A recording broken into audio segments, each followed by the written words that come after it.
There's this really beautiful thing in Gilmore Girls with the mothers and daughters where you'll see this conflict and tension and friction, but within that you'll also see how much love there is and that they're really just all fighting for each other and don't know how to communicate. And I think it's why a lot of people can relate to the show. Hi, my name is Meghna Balakumar and I am the co-director of the upcoming documentary on Gilmore Girls. Documentary filmmaking is very fast, you know, especially for a documentary like the one we're making where it's like, all right, this person said they're available, let's pack our bags, let's get out the door, let's book the hotels and flights and get our DP and yada, yada, yada. It must be very exhausting to be you. Which Gilmore Girls character do you identify with the most? I would say Lane Kim. We both came from immigrant families who sacrificed a lot and wanted us to pursue the studious, religious path. My parents were not as uptight as Mrs. Kim. They let me eat pizza and ice cream.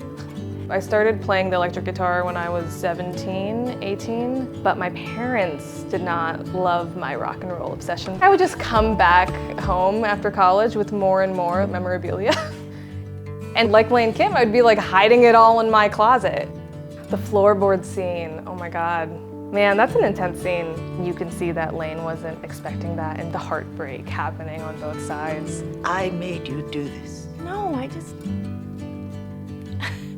I want to please you so badly, but I can't.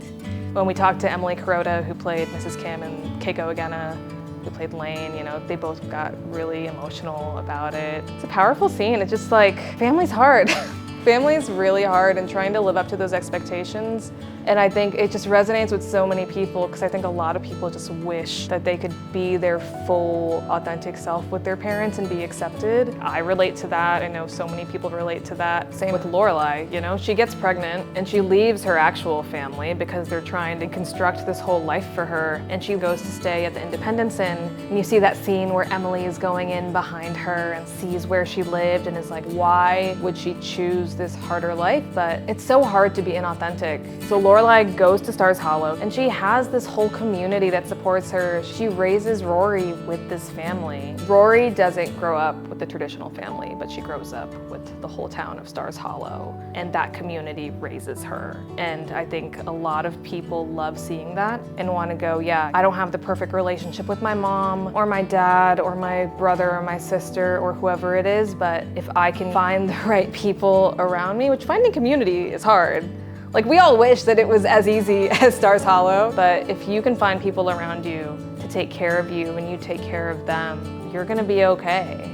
Chosen family, it's something that I asked every single one of the people we interviewed about. That's like one of the biggest themes of Gilmore Girls. The female friendships are just so special. Lorelai and Suki, I think that's definitely an amazing one where you never really see them fight in a way that's not kind of silly. They just support each other and you see them trying to build this business together. I love Lane and Rory. I think that's really fun because I had the Rory to my Lane. I love Rory and Paris's relationship. In a lot of TV shows, you see the two females fighting over a boy. But Rory and Paris, they're fighting over who's gonna be valedictorian and who's going to get into Harvard. Where a female character is going to school is more important than who she was dating. Yeah, no, it was just a beautiful relationship. We love the relationship between Lorelai and Rory, right? Like, we would all dream to have that with our mothers to some extent. The show also shows that that relationship does get messy because family is so imperfect, and you see that with Lorelai. She's not the greatest parent that ever lived, and I think it's actually great that they do that because